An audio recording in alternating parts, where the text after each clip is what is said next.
She was sexually assaulted by a man. I completely froze in fear because at first I didn't know who it was. And he said I would split up the family if I told anyone.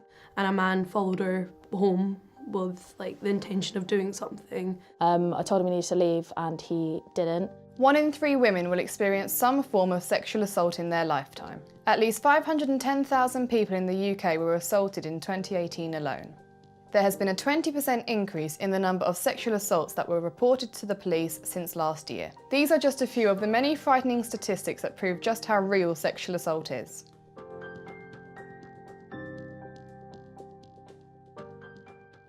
Victoria Toms is a young woman who has been sexually assaulted on 2 different occasions. I'm going to speak to her to find out what happened and how she coped with the experience. One that stands out was from a party I went to.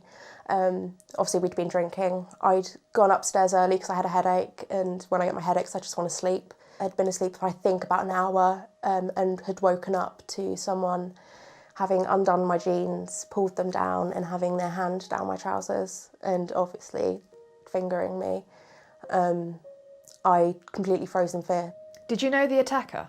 Yes, he was my boyfriend at the time. Who was the first person you told and how long did it take you to tell them? My friend who was downstairs, it was almost instantly because she wanted to know why I was shaking and crying. How has it affected you? It's affected me greatly. I'm now in therapy for it, and I struggle to go out on my own and wander around town in case obviously I see them. There are things that affect me, so I'll hear different sounds, smell things, and it can trigger flashbacks, and also I get night terrors from it as well, so I will wake up screaming in the night. If your attacker was sitting here right now, what would you say to them? That I can't believe that you did that to somebody, that I trusted you and you betrayed my trust and it has damaged me completely, that one act that you did to me. Many people want to talk about their experiences of sexual assault but are not confident enough to speak out. I'm going to speak to a few young women who have experienced these unspeakable crimes but will allow them to remain anonymous for safety purposes. I was abused by my stepfather from the age of about 11. It was in October 2017. I was on a night out with some friends and lost them all and found someone that I used to be quite good friends with. I knew it was wrong and I hated him for it, but I stayed quiet because I had 5 younger brothers and sisters. And he said I would split up the family if I told anyone. But he didn't want me to walk on my own, and because we used to be such good friends, I was like, okay, yeah, like, he walked me home. He did everything. Started off as kissing, French kissing, fingers, making me touch him. And then I got to my front door, I went to go inside and he came in with me. I told him he needed to leave and he didn't. So I was like, okay. He just said he wanted water, so I went to make him water. I came into my room and he was stark naked. I would say the worst one that stood out was when I was worried about getting pregnant because he didn't use protection. So he said he would only do anally, but when he did it, it hurt so badly I nearly screamed. He just kind of forced himself on me and I was quite drunk, so I didn't really know what was happening. I took an overdose in May last year, tried slowly to recover, got a new job 6 months ago, only to find out a month in that my mum is basically back with a person that she knows raped me for years, and I'm now really struggling again. I got into a new relationship a few months afterwards, and I didn't think it would affect me as much as it did. I tried various antidepressants, but they either didn't work or the side effects were too bad. I think the police recently have been doing more to combat the issue of sexual assault, but I don't think they're doing enough. They seemed to be very helpful and successful in taking my stepdad to court. Then they had DNA evidence to work with. My friend had the same thing happen to her a few years before, and it took 1.5 years for the whole process of him then being convicted for it. The whole process that the police take, I understand things have to be done a certain way, but it should be a lot quicker because it puts a lot of pressure on the person that's been assaulted.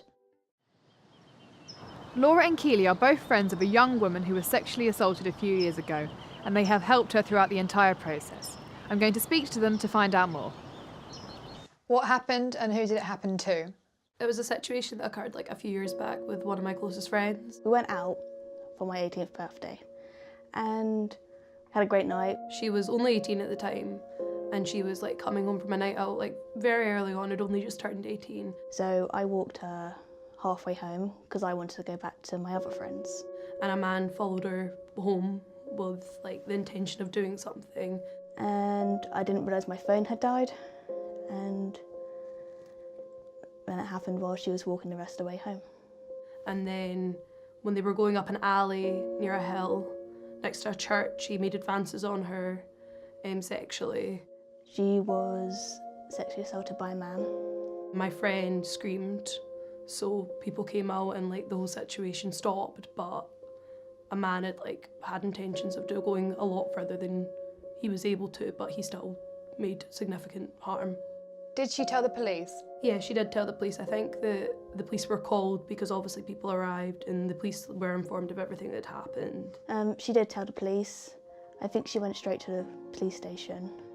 And I remember it was on the news when it happened, like it was on BBC News. So the police did know about it. Did it get taken to court? Yes, it did. I went with her to court, and I didn't go in the room. I stayed outside just for support. He wasn't found guilty of it, but it was taken to court. There was a court case for it and everything, but nothing unfortunately came from the court case. How has it affected her? I think it affected her a lot for a while. I know it did. I think to this day, this person will never be able to trust anyone again, like in the way that they once did. I was very cautious about it. I felt like I needed to walk her home every day, because I didn't walk her home that one day and I felt bad. And they used to be able to walk down the street and think that that's okay, walk down the street alone and have no worries, but now it's who's there, who's following me, what's going on. And I think that it's going to be like that for the rest of their life because someone was so selfish and so horrible. Do you think the police are doing enough in their power to combat this problem? I don't think they take it as seriously as they should. People aren't getting prosecuted for it. So many people are getting away with rape and sexual assault. They take it to court, but then I don't think, if they don't have enough evidence, then they don't take it any further. There's nothing being done, or there isn't enough being done. If you were sitting here facing her attacker right now, what would you say to them?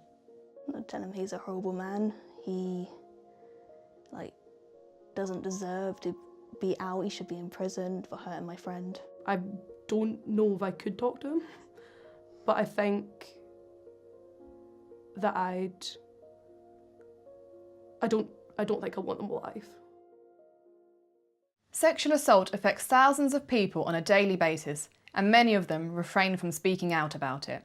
Those affected need to know what support is available and how they can get help. Charities like Wickham's Women's Aid and Rape Crisis are there to support people who have been sexually assaulted and provide a safe place to talk. I'm Christina. I work at Rape Crisis in Wickham, Cheltenham and South Bucks. I'm chair of the management committee. It's a rape crisis centre which supports women 16 plus age group who've been either sexually abused as children or sexually assaulted or raped as adults. Around how many people do you get coming to you about sexual assault? We've got about 7 women a month coming forward, which is slightly less than usual. We usually have 4 or 5 women a week. How does it affect people? Not everything affects everybody, but we have a list of 27 effects, and most survivors have 5 to 7 of those effects. But one of the major effects that it has, I think, on nearly all survivors is that they feel that they want to put it behind them, and so they try to pretend that it didn't happen or it isn't serious or that they're going to be okay, and then find out that it's not that straightforward. How can you help people affected by sexual assault? We offer counselling, so a woman comes to us and she has an initial meeting with somebody when she first comes, and then she gets to choose the services she has. So we have counselling, we have a befriending service which is about supporting women to get back out into life again. So it's about going for cups of coffee or going shopping with someone who finds it difficult to kind of do ordinary everyday things. Do you think the police are doing enough in their power to combat this problem? Quite often we've had young women go, and the police, say 16-year-old, they're in the police station on their own with somebody, and somebody says, oh come on, It's just that you slept with somebody else and you know, now you feel sorry, and your boyfriend, you didn't want your boyfriend to be cross with you, did you? And that can be really intimidating for a 16-year-old who's just been raped. What advice would you give to someone in this situation? I'd ask them to get in touch with their rape crisis centre as quickly as possible. As seen in these interviews, many young people are affected by sexual assault on a daily basis, with a large number of these being too scared to talk to the police for fear of not being believed or not being listened to.